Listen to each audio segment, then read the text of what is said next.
Boa noite, queridos. A paz do Senhor. Vocês estão bem? Você pode ficar de pé, por favor?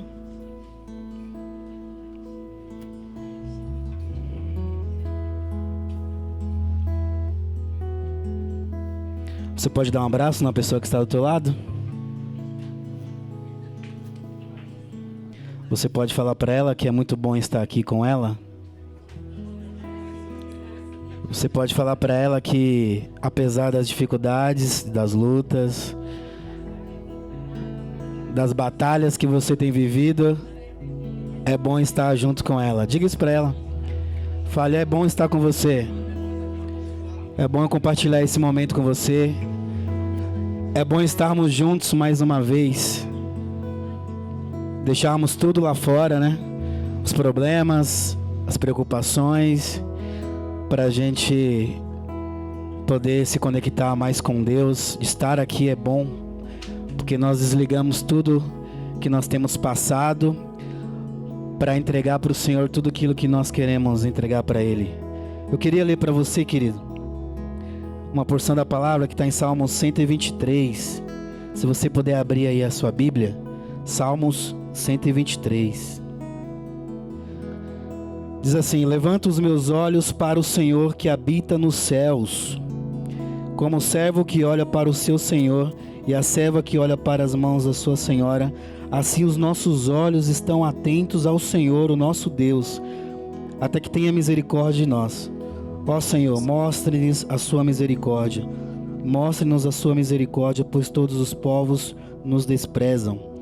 Nosso coração já está cansado das zombarias dos povos ricos e do desprezo das nações fortes e orgulhosas. Essa passagem fala que nós devemos levantar os nossos olhos, tirar nossa visão daquilo que nós estamos vendo todos os dias e levantar os nossos olhos, e muito mais que uma atitude física de levantar os olhos, é mudar o cenário que nós vivemos, é mudar a situação que nós estamos vivendo para entrar no novo tempo, no novo momento.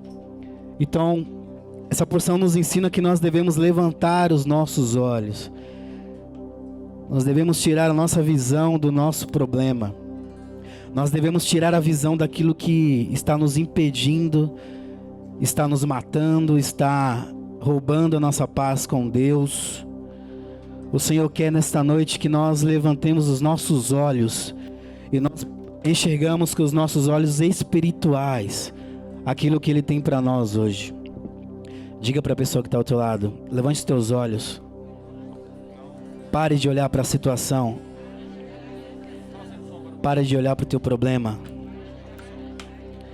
Abra os olhos espirituais. Olhe para o Senhor. Olhe somente para Ele agora. Convide a Ele agora para orar junto com você. Comece a orar. Comece a orar. Abra sua boca e ore com autoridade, querido. Diga para o Senhor que você está levantando os seus olhos e você está tirando a tua visão desse mundo físico e abrindo os olhos espirituais. Que nesta noite você consiga enxergar com seus olhos espirituais, querido. Que tudo aquilo que tem impedido a tua visão, que tudo aquilo que tem feito você não enxergar as coisas do Pai, que em nome de Jesus nesta noite, a tua visão seja limpa, desembaçada, que não há nada que prenda os teus olhos, que não há nada que prenda a tua atenção, se não for a presença do Senhor, se não for a presença do Rei. Que não exista nada nessa noite que prenda a tua visão, que prenda a tua atenção, se não for a presença do Senhor, querido. Ore, diga para o Pai que você está liberando agora a sua vida, liberando agora os teus sentidos, para que você tenha os sentidos espirituais totalmente ativados em você, querido. E que não exista nada, que nos prenda nessa noite, Pai. Nós estamos aqui para você. Temos vivido tantas coisas difíceis na nossa vida. Temos passado por momentos difíceis, Pai, mas nós cremos que em todas as coisas o Senhor tem estado conosco. E nós queremos abrir os nossos olhos espirituais, Pai. E por isso estamos aqui.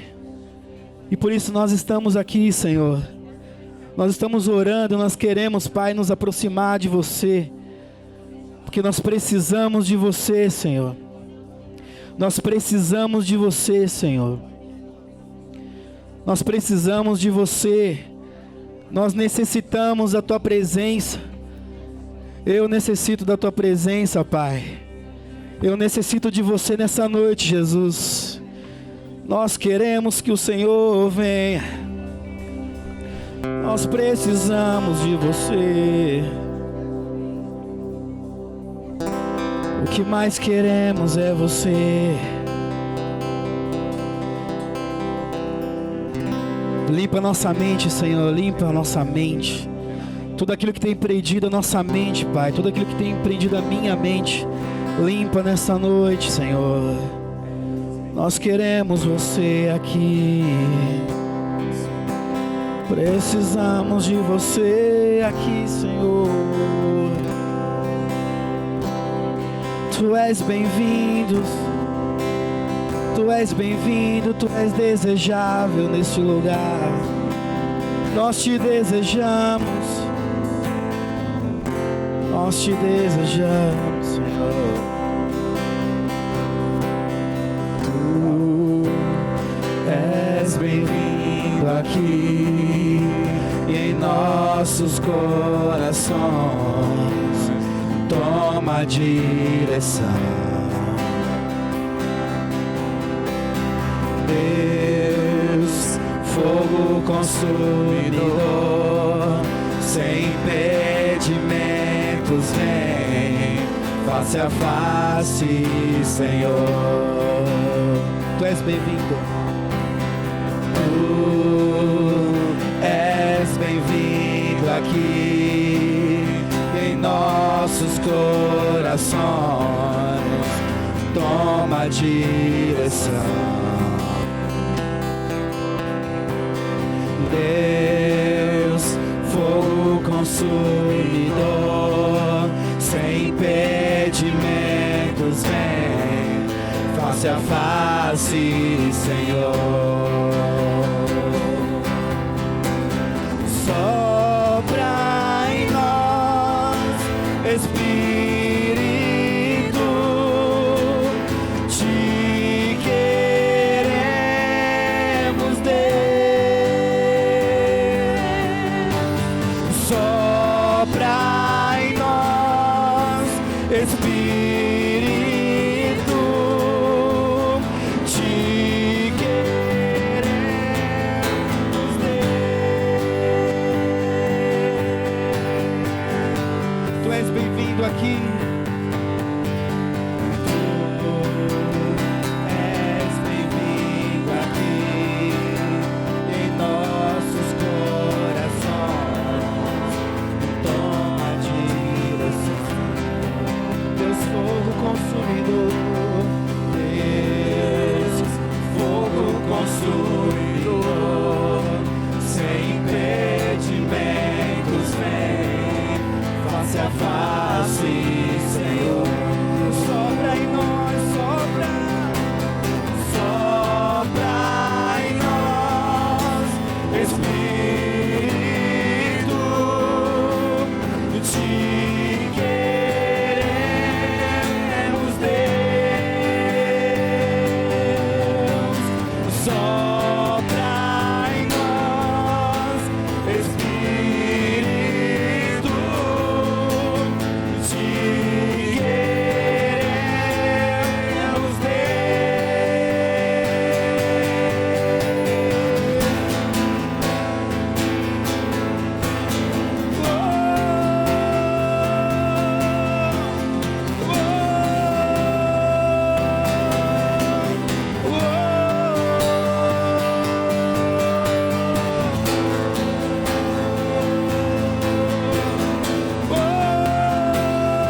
nossa fé está no nosso Deus,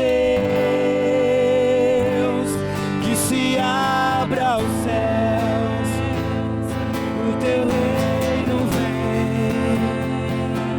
Nossa fé está no nosso Deus, que se abra os céus, se abra teu reino venha mover.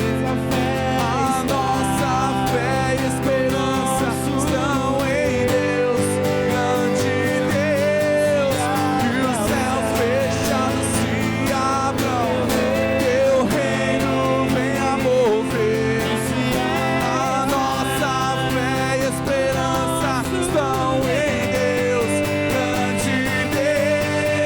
que os céus fechados se abram, teu reino venha mover.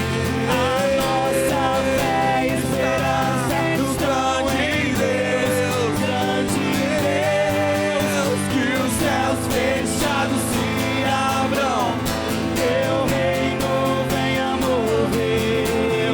A nossa fé e esperança estão em Deus, grande Deus, que os céus fechados se abram, teu reino venha mover. A nossa fé e esperança estão em Deus, grande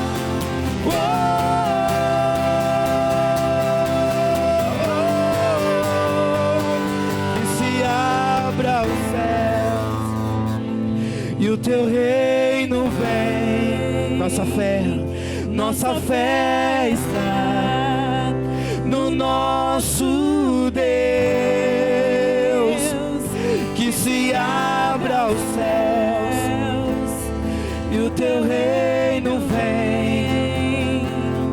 Nossa fé está no nosso Deus, que se abra os céus, que se abra os céus. Clamamos por isso nessa noite, Pai. Teu reino Que o teu vem, reino venha sobre essa igreja, Senhor. nossa fé está no nosso Deus, que se abra os céus, Que o teu reino vem. Nossa fé está no nosso Deus, que os céus fechados se abram, teu reino venha mover. A nossa fé e esperança estão em Deus, grande Deus, que os céus fechados se abram, teu reino venha mover. A nossa fé e esperança estão em Deus, grande Deus, céus fechados se abram, teu reino venha mover. a nossa fé e esperança estão em Deus, grande Deus.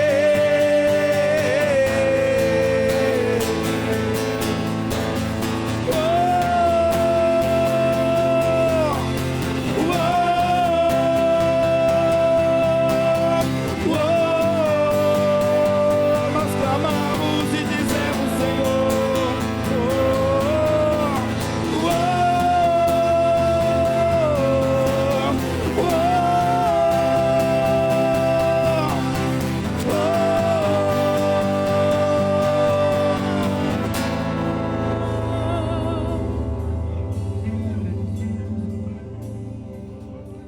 Boa noite, para quem não falei boa noite. Abra aí Evangelho de João, capítulo 3. Evangelho de João, capítulo 3, versículo 1, 2 e 3. Vamos ler juntos. Havia entre os fariseus um homem chamado Nicodemos, um dos principais dos judeus. Este, de noite, foi ter com Jesus e lhe disse: Rabi, sabemos que és mestre, vindo da parte de Deus, porque ninguém pode fazer estes sinais que tu fazes, se Deus não estiver com ele.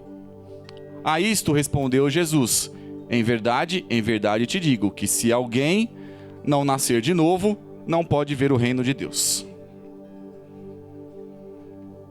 Pai, muito obrigado por esta palavra esta noite. Mais uma vez eu consagro esse tempo a Ti e peço para que Teu Espírito Santo fale conosco aqui essa noite. Sou apenas um instrumento nas Tuas mãos e, pela misericórdia do Senhor, eu estou na responsabilidade de compartilhar essa palavra. Mas de igual maneira com todos eu preciso ser tratado. E eu preciso me parecer mais com Cristo. Essa é a minha missão. Então eu peço que Teu Espírito Santo nos guie esta noite. Que tudo que for falado aqui possa entrar no nosso coração e achar em nós terra fértil. E que nenhuma palavra se perca, Pai, em nome de Jesus. Amém. Muitos conhecem esse texto, certo? O texto vai decorrendo. E aí esse Nicodemos acaba entrando numa discussão meio que teológica com Jesus. Mas eu não vou falar sobre isso. Então por isso que eu só fiquei na primeira parte. Que o mais importante aqui que eu queria compartilhar é: se alguém não nascer de novo, não pode ver o reino de Deus.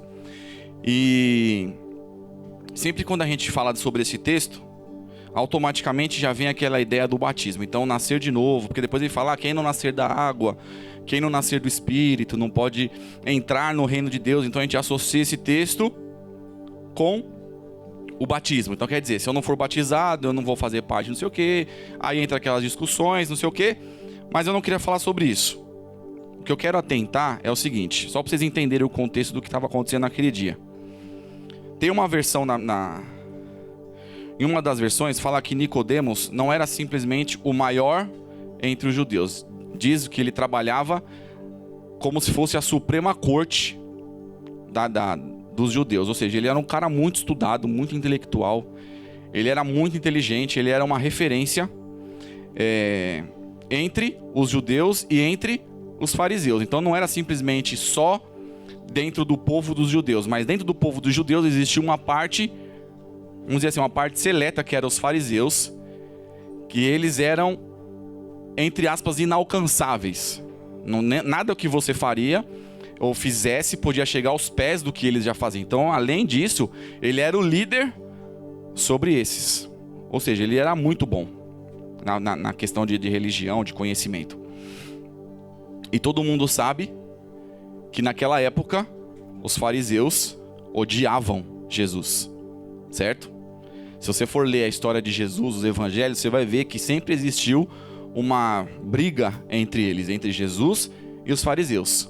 Porque eles sempre queriam pegar Jesus em contradição. Eles sempre faziam perguntas para Jesus para ver se Jesus realmente sabia do que estava pregando. E essa briga foi indo, até que Jesus foi embora e continuou o livro de Atos e continuou essa treta toda. Enfim, pra vocês entenderem que contexto que é esse Nicodemos.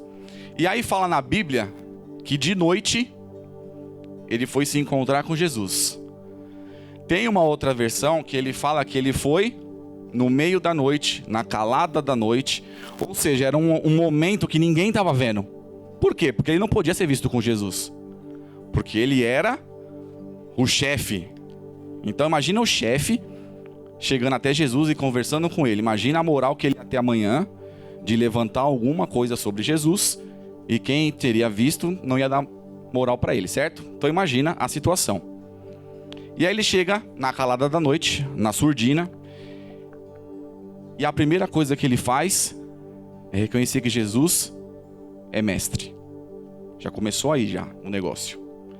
Então primeiro ele chama Jesus de Rabi, que é uma expressão que é a mesma coisa que mestre, que professor, aquele que ensina. Aí ele fala assim: Rabi, eu sei que você é mestre. O que ele fala aqui? Sabemos que és mestre vindo da parte de Deus, porque ninguém pode fazer estes sinais que tu fazes se Deus não estiver com ele. Na hora que ele olhou para Jesus, não sei quando, se foi agora à noite ou se for no decorrer da vida de Jesus. Porque o livro de João ele é muito resumido em relação aos outros evangelhos.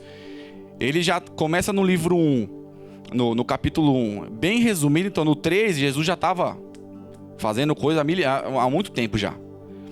Então, ele já tinha, eu acredito, não está escrito, mas eu acredito que Nicodemos via Jesus fazendo os milagres, pregando o evangelho, e Jesus sempre falava que ele estava vindo estabelecer o reino, certo? Então Nicodemos já estava vendo ele há um bom tempo. E aí ele chega escondidinho, fala: Jesus, nós reconhecemos que você é mestre e que você veio da parte de Deus, porque o que você faz, ninguém pode fazer se não for de Deus. E aí Jesus fala o quê? No 3, respondeu Jesus: em verdade te digo, que se alguém não nascer de novo, não pode ver o reino de Deus. E aí eu queria parar nessas 3 chaves. Quem não nascer de novo, não vai ver o reino de Deus. E aí eu estava lendo esse texto, e essas 3 palavras me chamou muito a atenção. Porque quando eu falei no começo, toda vez que a gente lê esse texto, a nossa mente é meio que condicionada a pensar em relação ao batismo. Então, se eu não nascer da água, se eu não for batizado com fogo, aí começa toda aquela teologia. E aí, às vezes, a gente começa a caminhar por isso. A gente lê o texto e automaticamente a gente já pensa nisso e não quer saber o que está passando nos outros textos. E aí, quando eu fui parar para ver realmente, sabe assim, vamos pensar diferente do que eu ouvi a vida inteira. E aí eu separei nascer, ver e reino. Porque foi a primeira coisa que Jesus falou. Jesus não falou mais nada. Ele falou assim: em verdade te digo, se alguém não nascer de novo, ele não vai ver o reino. Ou seja, são 3 coisas: nascer, ver e reino. Porque Jesus, como eu disse, Jesus ele sempre veio para estabelecer o reino, certo? E que reino que é esse? É o reino eterno celestial? Também. Mas Jesus estava falando do reino eterno celestial que vai vir aqui durante o milênio e que não sei o que, e vai ver príncipes. Ele estava falando disso aqui nesse texto? Não. Aí a gente vai ver aqui, ó, nascer. Primeiro,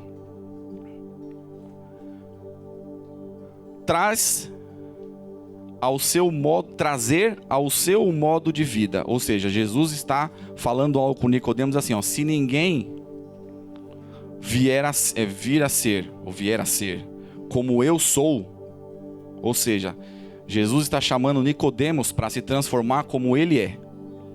Se você não fizer isso, ou se alguém não fizer isso, ele não vai poder ver o reino. Então vamos ficar só nessa palavra nascer. Outra, significa se converter. Então, se alguém não se converter, ele não vai poder ver o reino de Deus. Então, nascer de novo é ser atraído de uma maneira que viva como Jesus viveu e seja como Jesus foi, ou Jesus é.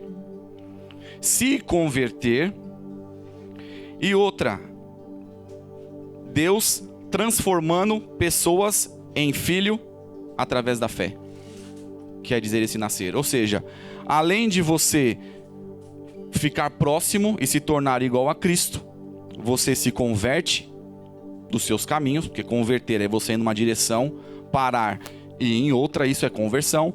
E o outro é ser transformado em filho através da fé. Isso é nascer de novo. Então, se você não passar por este processo, se eu não passar por este processo, eu não posso ver o reino. O que é ver o reino? É perceber, é discernir, é descobrir e experimentar. Então, se eu não passar por esse processo de conversão, se eu não me parecer o mais parecido com Cristo, e se eu não me tornar o filho, eu não vou perceber este reino. Eu não vou discernir o reino. E eu não vou descobrir. Descobrir aqui não é, achei, tá aqui, ó. Não, é você descortinar, é você trazer essa revelação. e eu não vou experimentar esse reino. E o que é reino? Poder real. Esse é o significado desse reino. Então, resumindo, se eu não me parecer com Cristo, se eu não me converter, se eu não se eu não me tornar como filho de Deus através da fé, eu não vou perceber, eu não vou viver, eu não vou discernir, eu não vou descobrir, eu não vou experimentar esse poder real. Que poder que é esse? É o mesmo poder que estava sobre Jesus. E aí eu comecei a pensar nessa parte. E eu pensei, meu Deus, quantas vezes a gente deixa passar esses mínimos detalhes. Porque isso aí muda totalmente a figura. Porque a gente sempre, eu particularmente, sempre olhei para Nicodemos como um cara que não sabia de nada, que foi questionado sobre Jesus, passou vergonha e foi embora. Porque Jesus fala, Nicodemos, se eu falar para você, se eu estou falando para você coisas naturais e você não está entendendo, imagina quando eu começar a falar sobre coisas espirituais. Aí eu falei, nossa, Jesus acabou com Nicodemos, já era, matou. E acabou a história. Só que a primeira coisa que Nicodemos falou para Jesus, o que ele foi? Ele reconheceu que Jesus era mestre, que ele tinha vindo da parte de Deus e que ele fazia as coisas em nome de Deus. Eu não sei se Nicodemos era totalmente nascido de novo, mas aí mostra que realmente ele estava reconhecendo em Jesus a manifestação do poder, desse poder real. Ele discerniu esse poder real sobre a vida de Jesus. Ele descobriu isso, ele revelou isso. Não sei se ele chegou a experimentar mais pra frente, porque aí a história acaba, não se fala mais de Nicodemos nessa passagem. Então eu não sei o que foi dali pra frente. Só que ele, por um tempo, ele viveu isso. O que é ter nascido de novo? E aí, trazendo para nós hoje, como que a gente experimenta, ou descobre, ou vive esse poder real? Primeiro, como a gente nasce de novo? Como que a gente volta lá no início? Sábado eu estava aqui com a Gê no culto do Outside, e aí a gente trouxe uma palavra sobre santificação. E aí a gente fez uma dinâmica, é dinâmica que chama? É uma ilustração, a gente fez um negocinho lá. E a gente começou a trazer à memória dele como que era o princípio, Adão e Eva, antes da serpente. Só para vocês terem uma ideia, para vocês entenderem o que eu estou falando. Eu vou fazer uma pergunta e eu não vou entrar aqui em questão teológica ou não, certo? Mas se a gente for pensar bem simplificadamente, quem que colocou ou quem trouxe o pecado para o mundo? Um fala a serpente, outro fala o homem, outro fala a mulher. Mas enfim, quem trouxe o pecado para o mundo foi Satanás, certo? Satanás, antes de ser Satanás, ele era o quê? Ele era Lúcifer, ele era um anjo. E por que ele foi expulso do céu? Porque ele teve inveja de Deus e ele falou que queria fazer o quê? Construir um trono acima do trono de Deus. Que pecado que é esse? Inveja, soberba, zoião, zóio gordo. Então vamos lá, inveja, soberba, ganância, orgulho, vaidade, rebeldia. Isso tudo estava no coração dele. Aí o que aconteceu? Todo mundo sabe, ele foi expulso com a terça parte, e aí não sei o que, a testa na forma chegou Adão e Eva, lindos, bonitos, no paraíso não, no jardim, né? Lá no jardim, E eles foram feitos à imagem e semelhança. E diz a palavra que Deus descia para falar com eles. Ou seja, era um relacionamento totalmente direto. E aí chegou a história do fruto que todo mundo conhece. Aí a Eva comeu fruto, ofereceu o fruto para Adão. E aí diz a história que quando ele ouviu quando ele ouviu Deus chegando no jardim, o que eles fizeram? Se esconderam. Tá aí um primeiro sentimento ruim. Porque eles não tinham que ter vergonha. Eles tiveram vergonha porque eles estavam. E depois de Adão ser questionado, o que ele falou? Eu errei porque essa mulher que você me deu. E aí, Eva? Foi a serpente, ou seja, troca de responsabilidade. Não assumiu a culpa.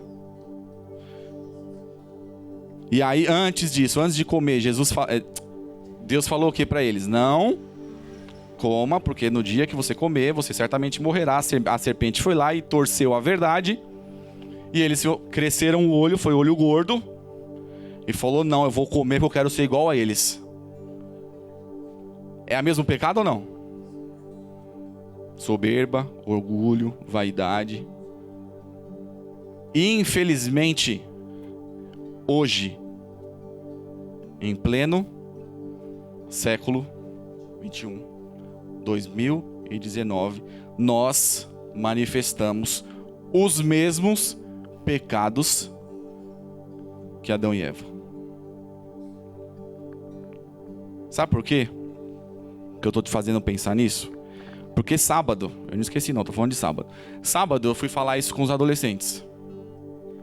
E o tema da ministração era processo de santificação. E quando a gente falou sobre santificação, os únicos pecados que eles levantaram, ou a maioria deles, foi na área sexual. Porque infelizmente todo adolescente sofre com isso. Pornografia, masturbação, todo adolescente sofre com isso. Então, é o que eles vivem. Então, todos os pecados, ou a maioria deles, foi sobre isso. Foi sobre rebeldia com o pai e com a mãe, então até encaixou um pouco no que Satanás fazia, ou fez. Mas a maioria não pensa nesses pequenos, se eu posso dizer, pequenos pecados ou pecadinhos, mas enfim. Quando fala sobre pecado, a gente sempre pensa naqueles pecados monstruosos. Pô, eu não posso matar, velho. Eu não posso roubar. Eu não posso cobiçar a mulher do meu irmão. Eu não posso adulterar. Eu não posso ter outros deuses diante de mim. Eu não posso me curvar a um Deus feito com mãos. Mas ninguém fala sobre a soberba, sobre o orgulho, sobre o desejo desenfreado de ter, de possuir, de ter. Isso tudo é pecado. E por que eu estou falando isso? Porque se a gente não largar isso e se converter, ou seja, voltar lá no início de tudo, onde Deus planejou todas as coisas, fez Adão e Eva à sua imagem e à sua semelhança. Imagem e semelhança não é simplesmente físico. Imagem e semelhança é tudo, é corpo, alma e espírito. Então, se a gente não se converter, não voltar lá do início e entender que tudo que a gente faz precisa de correção, a gente não vai ver o reino de Deus. E não é o reino de Deus, o reino vindouro, aquele lá quando os anjos trocarem as trombetas e Jesus aparecer com poder e grande glória. Não é esse. Nós estamos falando aqui de poder real, de manifestação de poder de Deus. A gente não vai ver, a gente não vai vivenciar, a gente não vai experimentar, a gente não vai descobrir, porque a gente não nasceu de novo. E custa nascer de novo. E aí entra aquela segunda página, Nicodemo. Mas como eu, sendo velho, posso voltar na barriga da minha mãe e nascer de novo? Aí, o que aconteceu? Ele não estava entendendo nada. Aí essa parte, do versículo 4 para frente, acho que passou a vibe dele de reconhecer o... Porque como uma pessoa faz uma pergunta dessa, eu não sei, mas enfim. E a gente faz igual, mano. Quando a gente tá quase lá, eu tô descobrindo, o véu tá caindo, agora que eu vou ver, aí eu... Mas peraí. Mas se de repente aí a cortina sobe. Sabe um outro exemplo? Que acontece, mano, infelizmente, isso acontece quando a gente ouve a felicidade de algo que trouxe felicidade pro coração de alguém, e ao invés da gente se alegrar com essa pessoa, a gente sente inveja. Eu falei sobre inveja ontem na casa dos Valentes, mano. E não acontece lá, acontece aqui também. Porque quando a gente ouve um testemunho e fala do que o Deus está fazendo, a gente fala assim, meu, não dou 3 dias para esse aí voltar ao que fazia antes. Eu não acredito nessas ideias. Como que a gente quer descobrir o reino, experimentar o reino, se a gente tem esse tipo de sentimento? Que a gente não consegue se alegrar. E acontece isso. A pessoa volta de um acampamento, naquele fogo, mano, eu ouvi Jesus, Jesus falou comigo. Aí você fala o quê? Fogo de palha. Semana que vem tá igual. E aí? Ou tá num culto do fogo aqui, meu, eu tô cheio, minha semana agora vai ser... Aí você pensa o quê? Sabe de nada.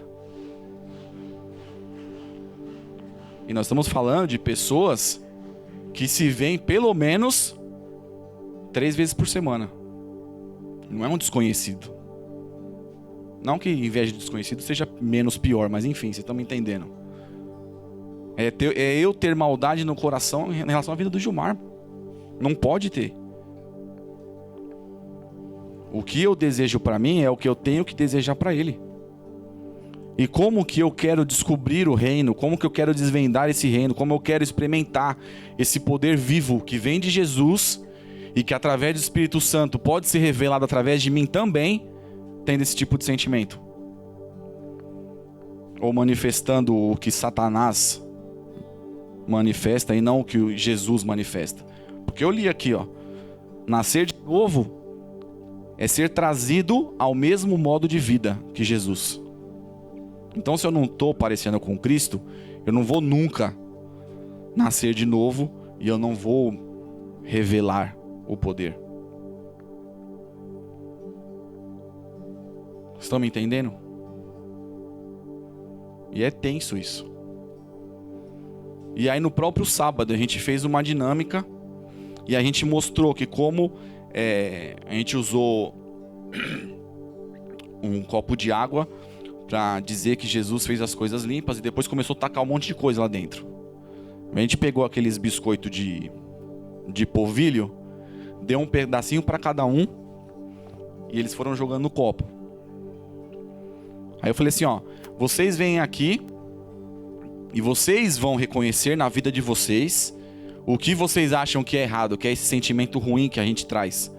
E vocês vão jogar nesse copo. E aí eles vieram. Briga, discussão. Aí um falou pornografia, o outro falou falta de respeito com o pai e com a mãe. E aí foram indo. Ódio, outro falou tristeza. E foi jogando. E aí você sabe, biscoito dentro da água, pelo amor de Deus, como que fica a água, né? Fica nojenta. Só que, da mesma maneira que eu falei com eles, e a gente falou com eles, eu falo pra vocês também. A gente não planta só coisa ruim.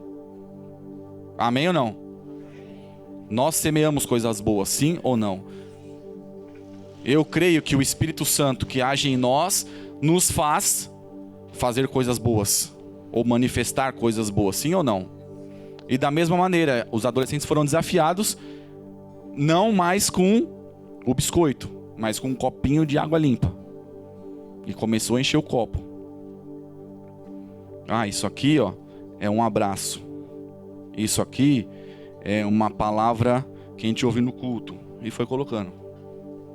Para você ter uma ideia, teve uma menina que assim, eles estavam sentados aqui assim. Aí começou um por um. E todos tiveram que vir. Chegou na parte de uma menina, ela ficou parada com um copinho na água na mão. Aí eu falei, pode vir, é sua vez. Aí ela falou assim, não, eu não sei. Eu falei, não sei o quê? Fala qualquer coisa que você receba de bom, que se você receba de alguma pessoa que você acha que é válido, que faz você se sentir bem. Aí ela falou assim, eu não recebo nada.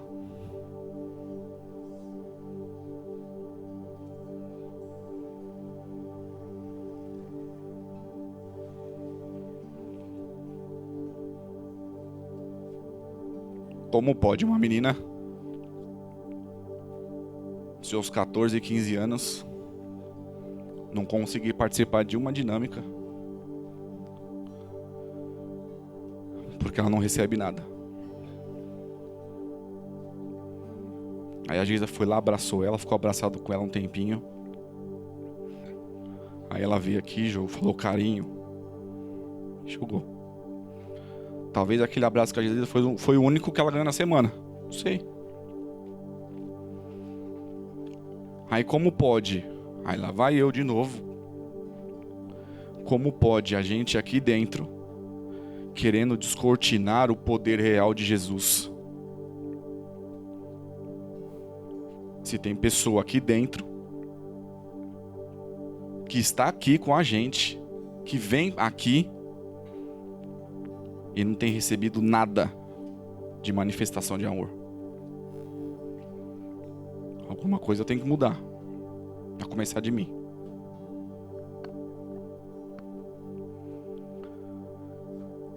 Quem não nascer de novo não pode ver o reino. Quem não se converter, quem não for parecido com Cristo, não adianta saber muito da Bíblia. Não adianta orar. Eu oro muito, eu toco muito, eu prego muito, eu faço jejum de 70 dias. Eu vou no monte todas as semanas às 5 da manhã, só volto 2 da tarde. Não adianta, mano. Não adianta. Se não nascer de novo, você vai morrer em cima do monte, com fome e com sede, e não vai manifestar o poder real. E eu tomo pra mim isso, é o meu desafio. Porque quando eu li isso aqui, pra variar, um tapão na cara. Então eu pego pra mim também. Eu tenho que me converter, eu tenho que me parecer com Cristo. Eu tenho que viver como filho de Jesus, filho de Deus vive. Porque aí sim, eu vou poder descobrir, viver, experimentar esse poder real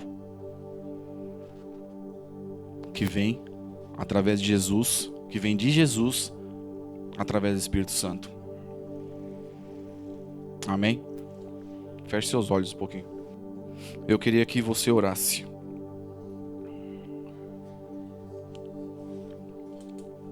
Mas pelo quê? Primeiro pedindo perdão. Porque se você se sentiu confrontado com essa palavra, se essa palavra de alguma maneira cutucou seu coração e fez você pensar, mano, realmente essa palavra foi pesada. Se você se identificou com ela, então quer dizer que você, assim como eu, precisa mudar algumas coisas. Então a primeira parte da oração eu queria que você pedisse perdão. Eu não posso pedir perdão por você.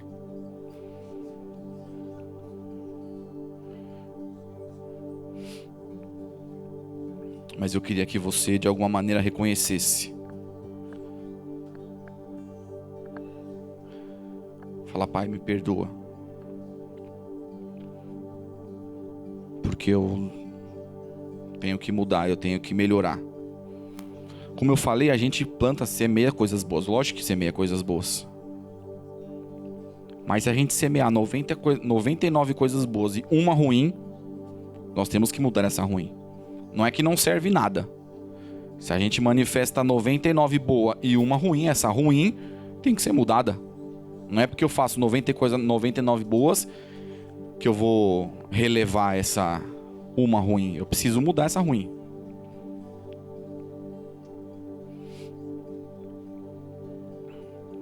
Às vezes o seu pecado não é tão pesado assim. É só falta de fé. Que é pesado também. Às vezes você não briga com ninguém, não tem inveja, não é soberbo. Mas só não confia tanto assim que Deus pode fazer alguma coisa. Precisa mudar isso.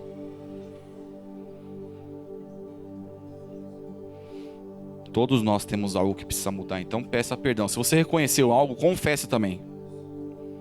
Fala assim, Senhor, me perdoa porque eu reconheci que eu preciso mudar isso. Ou só isso aqui, ó. E fala.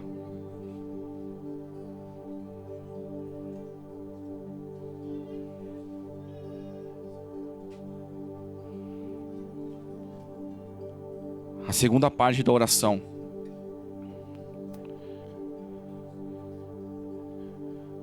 é para você pedir para que o Espírito Santo te ajude. Porque muitas das coisas a gente não consegue fazer porque a gente faz sozinho. A palavra diz que antes de Jesus subir, ele falou assim, ó, eu vou, mas eu não vou deixar vocês órfãos. Não vou deixar vocês sozinhos. Eu vou deixar o Consolador, o Espírito Santo. E ele ensinará a vocês tudo o que eu vos tenho ensinado. Ele vai ensinar você todas as coisas. Então, se nós precisamos aprender isso hoje, o Espírito Santo vai ajudar a gente hoje. Porque ele está em mim, eu creio no meu coração que ele está em você também. Então ele vai te ajudar.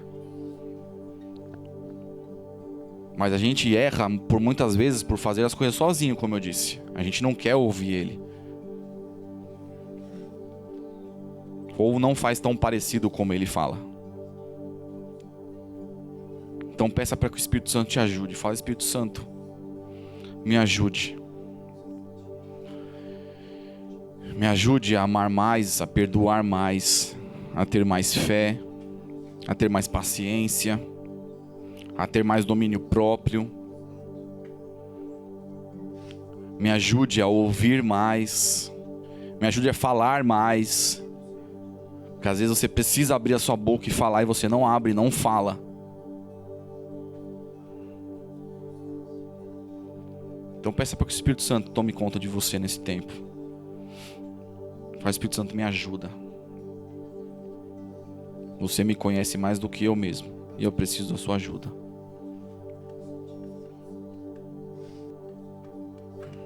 E por último, você pode agradecer.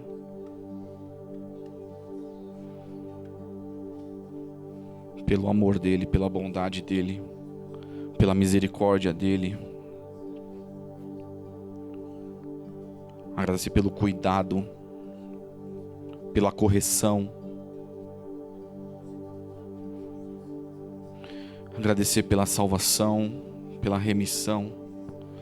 Obrigado, Senhor, porque eu estava perdido e o Senhor me encontrou.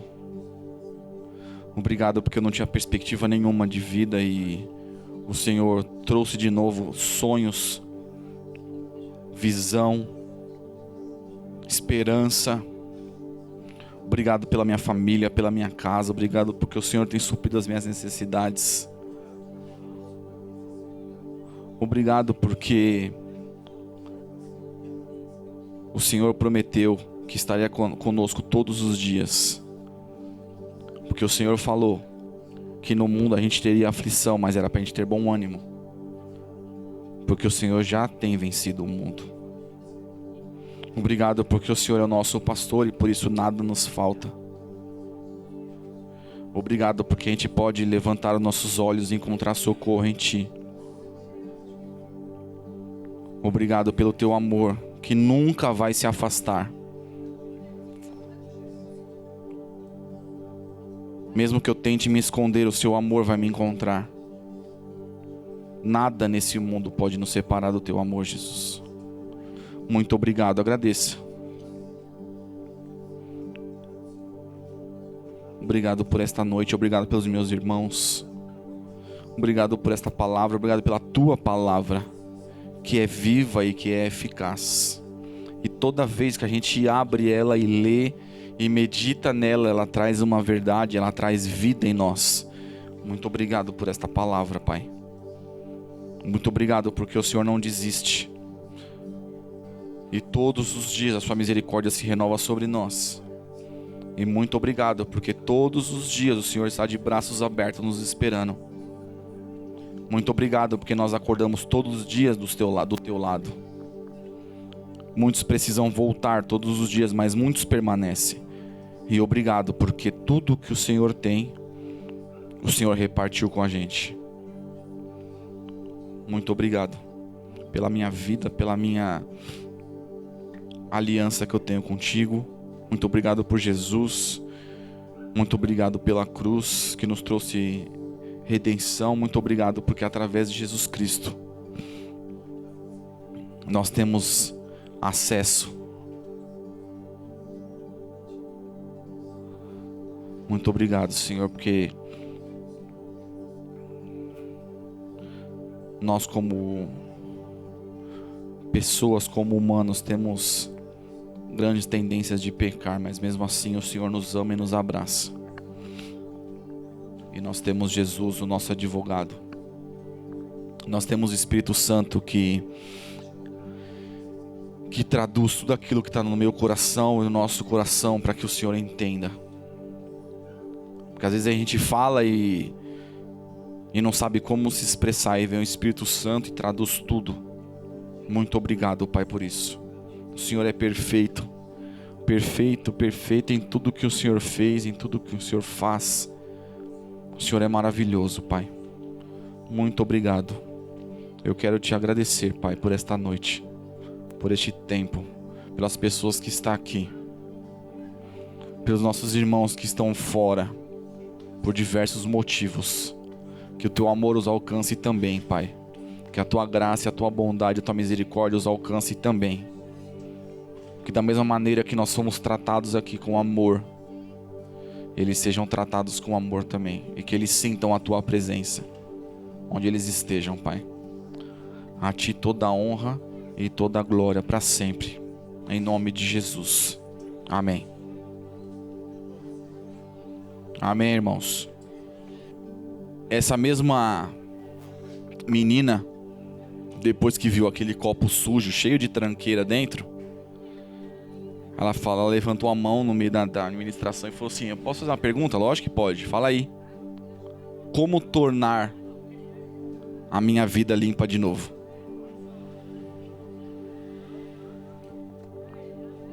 E era justamente a próxima fase da nossa dinâmica. Aí a gente falou assim, aguenta aí que você vai aprender agora. E a gente montou um filtro caseiro. Quem já viu um filtro caseiro aqui? Quem já montou algum na vida inteira? Ou já viu? Mas já viu já, né? Normalmente num filtro, a gente fez um filtro com a garrafa PET, aqueles programas de aqueles trabalho de escola, sabe? Faz não sei o que lá. Daí a gente trouxe um aqui e tinha lá a parte da areia, na parte da pedra, a parte do carvão, a parte da areia e a parte do algodão ou do pano. E aí a gente nomeou as fases com o que é o nosso filtro, como tornar aquela água imunda em água limpa de novo. E a gente colocou 3 coisas. E eu vou falar quais são essas 3 coisas, porque nós precisamos fazer isso. 4? 4. Amém, irmã. Obrigado. 4 coisas que a gente precisa fazer. E eu vou compartilhar com vocês. Por quê? Porque eu expliquei para eles. Eles estão vivendo isso. Eu estou vivendo isso. E eu vou compartilhar com vocês para que vocês vivam também. Como tornar nossa vida limpa. E como fazer o trabalho o processo de santificação e de nos tornar santos, parecidos com Cristo, e automaticamente voltar ao início de tudo. Primeiro era oração. Então você quer nascer de novo e voltar lá no início? Ore. E ore muito. Isso tem que fazer parte da sua vida. Assim como você almoça, assim como você janta, assim como você vai no banheiro, a oração tem que fazer parte do seu dia. Segundo, conhecer a palavra. Não é você ler a palavra, você tem que conhecer a palavra. Terceiro, praticar a palavra. Porque se você conhecer e não praticar, não adianta de nada. Você tem que conhecer a palavra, não é simplesmente ler. Você tem que conhecer e você tem que praticar. E a quarta, comunhão com os irmãos. Você precisa ter comunhão com irmãos. E quem são esses irmãos? São aqueles que você pode confiar e são pessoas que você tem certeza absoluta que se você sentar com ele, ele vai te colocar ou vai te levar mais para perto de Deus. Se você anda com gente que não te leva para perto de Deus, esse não é o seu irmão. Esse não serve para ser seu amigo. Então, além de orar, conhecer a palavra, praticar a palavra, você tem que manter relacionamento com pessoas de Deus, que vai te deixar perto de Deus. Tem aquele texto que é bom que duas pessoas andem uma com a outra, ao invés de andar junto, ao invés de andar sozinho, porque se um cair, o outro levanta. Aí o que acontece? O pessoal pega esse texto e remete só no casamento.